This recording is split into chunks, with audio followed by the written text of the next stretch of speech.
Yo, what's going on, guys? Crispy Flakes here. Welcome to Extra Crispy. For today's video, we got an article by Bleacher Report titled "One No-Brainer Trade Target for Every NBA Team." And as somebody that can be brainless at times, I think I'm a pretty good judgment if these are no-brainer trades or not. So let's go ahead and get going on this article.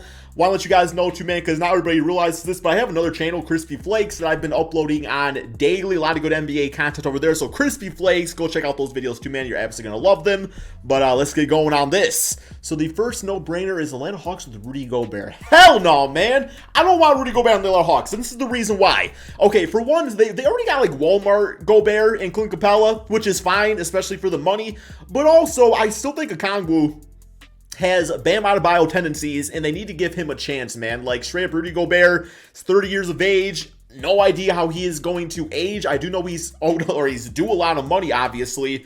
Yeah, I don't know if I really want to cap up the Atlanta Hawks like that when they already got a good young center on their team and a decent player enough in Clint Capella.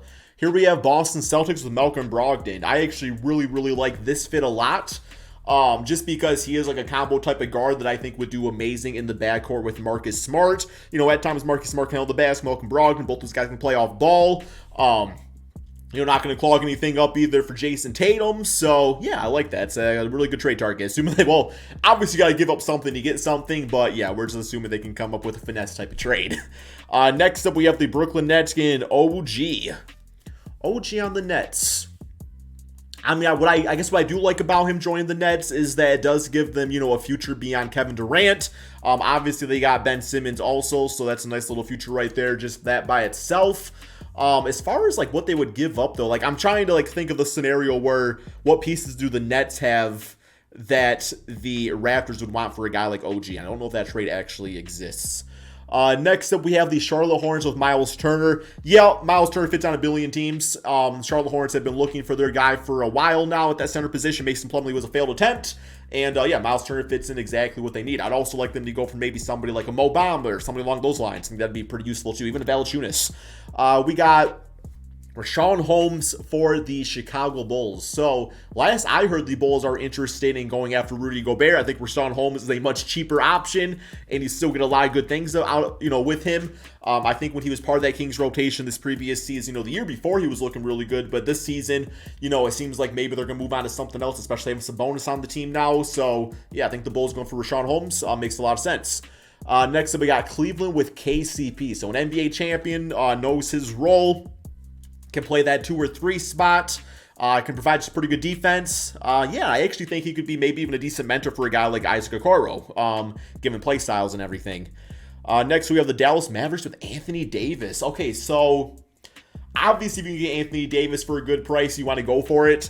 I could see, though, with the Mavericks, you know, they don't want to go from one injury-prone big guy in Kristaps Porzingis to another in Anthony Davis. I could see, you know, where they could get pretty old pretty quickly. But if the trade's right, yeah, you get him. But, yeah, I don't know what that trade would be to get him over on the Dallas Mavericks with Luka. We got the Denver Nuggets with Jonathan Isaac. Ooh. Yo, I was low-key thinking Isaac would be a good Al Horford replacement on the Boston Celtics in the long term. But him on the Nuggets, now they do have Aaron Gordon, who I like just fine on the Nuggets and everything like that. But getting Jonathan Isaac at that forward spot, playing him next to, you know, Jokic, and what he can bring defensively, you know, Isaac. Maybe you trade a Michael Porter for him or something like that. But also another injury-prone guy, but still, like, elite defensively, he can stay healthy. Next up, we have the Detroit Pistons with DeAndre Ayton. So, I do have thoughts when it comes down to DeAndre Ayton. You know, I'm very much, like, not pro-paying, like, max contract for a center these days. I don't know, I just feel like there's a lot of other better ways to spend your money historically and just, like, leads to, like, NBA championships. But everything, as far as the Pistons are concerned, it's like, we don't got a lot of players signed up to play in Detroit. And getting a former number 1 pick in DeAndre Ayton to help, elevate this team to the next level, I'm all for. I mean, I would do it. Like, I would do it. I'm just saying, like, yeah, man, anything to make the Pistons better at this point. Like, you know, I'm not even talking about championship. Let's just make the damn playoffs I'll be happy with. Next up, we got the Golden State Warriors with Pascal Siakam. Okay, so this would allow them definitely to do more of like a small ball center type of thing. Because, you know, you would have Draymond Green at the 4 spot, so I think that naturally makes Pascal up the 5. And to get this done, you could probably look up, you know, to give up like a James Wiseman to do it. And then, the Raptors have their future, anchorage of a center. And Wiseman playing next to Scotty Barnes. But I could also see where the Raptors too, because Pascal, I think, is one of the most underrated players in the NBA. And I think it would take more than just an unproven center to get him. But the Warriors want him, got to pay for him though. Next up, we got the Houston Rockets with Miles Bridges. Interesting in circumstances, having guys like Deshaun Tate on the team at that small forward spot, and they're probably going to get like a Jabari or a Paolo for the 4 spots. I don't know how Miles Bridges fits in with the rotation. I guess Deshaun could probably come off the bench, or, if they get Chet, he goes at center, but then I think that kind of disrupts the progression of Sengun. But Miles Bridges, highly athletic player, would be nice next to Jalen Green, be a very explosive offense. Interesting take. I never really thought of Miles Bridges on the Rockets, but it does make a lot of sense. Indiana Pacers with James Wiseman. So, yeah, honestly, a straight-up trade of, a Miles Turner for James Wiseman, maybe some other pieces too, I think definitely makes sense for both sides. Miles Turner fits in instantly with that Warriors team, and James Wiseman gives them their next big piece next to Tyrese Halliburton. Definitely should do it. We got the Clippers with Kyrie Irving, man. So, yeah, if Kyrie went to the Clippers, you're probably looking at a trade for, you would probably have to say, you have to give a Paul George to get him, right? I think that's the only thing that makes sense. I don't think anybody else is really worth, obviously Kawhi Leonard would not give him for Kyrie Irving at this point. But, yeah, then get him on the Clippers, and, you can get that Clippers-Lakers matchup in the playoffs. Oh, that'd be some fun to watch, man. Him against LeBron? Yes, sir. We got the Lakers with Gordon Hayward. So this would require a Russell Westbrook trade to make the salaries match and everything. And I do not like it for either side, the Hornets or the Lakers. Gordon Hayward's never healthy. Is he a better fit than Russell Westbrook? I mean, in theory, yes, he is. But keep in mind, though, that that would mean that LeBron has to play the 4 spot and AD at the 5. I don't know if I love that completely, man. So, yeah, I'm going to say probably avoid this one. Memphis Grizzlies, a high future first-round pick. Yeah, picks are nice. That's all I got to say about that one, to be honest. Sure, why not? They can get it. The Miami Heat, real deal Bradley Beal, man. So this would probably involve a Tyler Hero type of trade. I think with this short-term window with Jimmy Butler, still in superstar mode and everything like that, it might be worth pursuing. But I could also see, too, where it's there might be some other changes this team can make without giving up Tyler Hero. Because I really think once that Jimmy Butler window starts closing, you've still got Hero and Bam Adebayo, but Beal definitely makes them, a really solid team in the short term. But I still think Hero, man, has another tier he can reach as a player. So, yeah, I don't know what I would give up exactly to get him. We got the Milwaukee Bucks with Harrison Barnes. So I actually just did a video talking about the Bucks a little bit, and I would actually like them to go for a guy like a Mo Bamba. But Harrison Barnes, assuming you want to run Giannis at the center position, I suppose, or maybe even Chris Middleton at the 2 spot. But I guess this gives him a little insurance policy, with some of the recent injuries, guys like Chris Middleton. But as far as assuming the team's completely healthy, I don't know if the fit's there to have Harrison Barnes at least as a starter with the team. I guess he doesn't really need to be, though. We have Minnesota Timberwolves with Ben Simmons. I don't think Ben Simmons is going to leave the Nets without playing some games there first. As far as team fit, though, if you want to get D'Lo back over on the Nets, a team that he once made the All-Star team with, then this is a way to do it.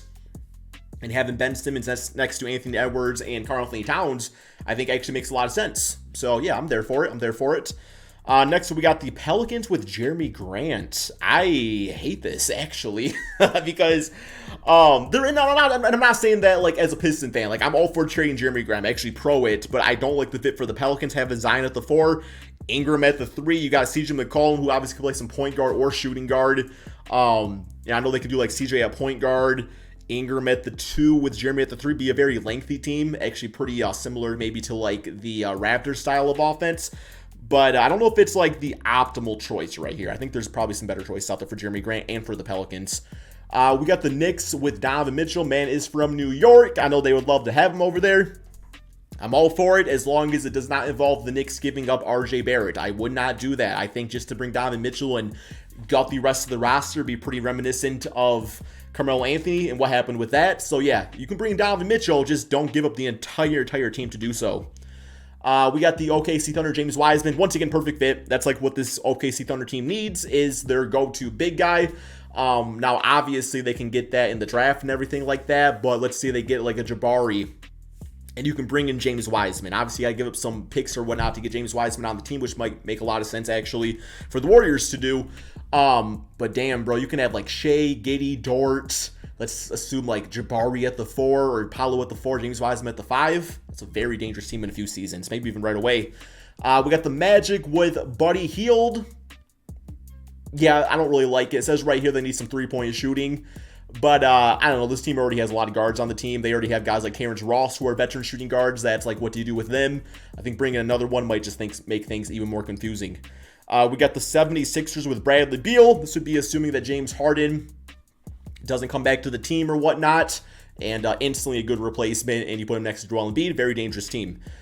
Phoenix Suns, Miles Turner, assuming DeAndre Ayton doesn't come back. Definitely a guy that fits in with the team and switches things up to an extent. I think Miles Turner, you still have that interior defense, but he's going to be able to maybe stretch the floor a bit more than DeAndre Ayton. He's not going to be a liability in the fourth quarter on the offensive side of things. I'm there for it. Portland Trailblazers, OG, love this. You get a guy that can help right now with Damian Lillard, but you also get a guy that can be part of the next window with Anfernee Simons. Love it. We got the Sacramento Kings, Jeremy Grant. So I'm going to call this the number 4 pick in the draft, man. Y'all can have Jeremy Grant all you want, man. Give us that 4th pick. We'll be good. We'll be good. We got the San Antonio Spurs with Zach LaVine. Yeah, we know he's buddies with DeJounte Murray, and I think just getting a guy like this that allows them to be competitive now, but also allow, a guy like Joshua Primo to really work into the lineup and everything like that. It's definitely nice in the short term. Toronto Raptors, Jared Allen. Don't see the Cavs trading away Jared Allen for any reason. Made the All-Star team, just fits in with the culture of the squad. But if he were to go, yeah, the Raptors would be all over that for sure. Just gives exactly what they need at that center position. We got the Utah Jazz with Andrew Wiggins. So made the All-Star team and everything. I'm kind of pro like Wiggins staying on the Warriors. I'm being 100% honest, but going to the Jazz, they're trying to maybe they do something like Andrew Wiggins, James Wiseman for Rudy Gobert. Then you can see that making sense for both sides. We got Washington Wizards, Tyrese Maxey. This Wizards team needs a point guard, but if I am the 76ers, I am hanging on to this man right here. Like, he is an absolute beast, keeps on getting better every single season, and I would not let go of that. But what do you guys think about these, man? Are these no-brainer trades, or do you think there's some better options out there? Let me know in the comment section below. Thank you all so much for watching, and peace out, my friends.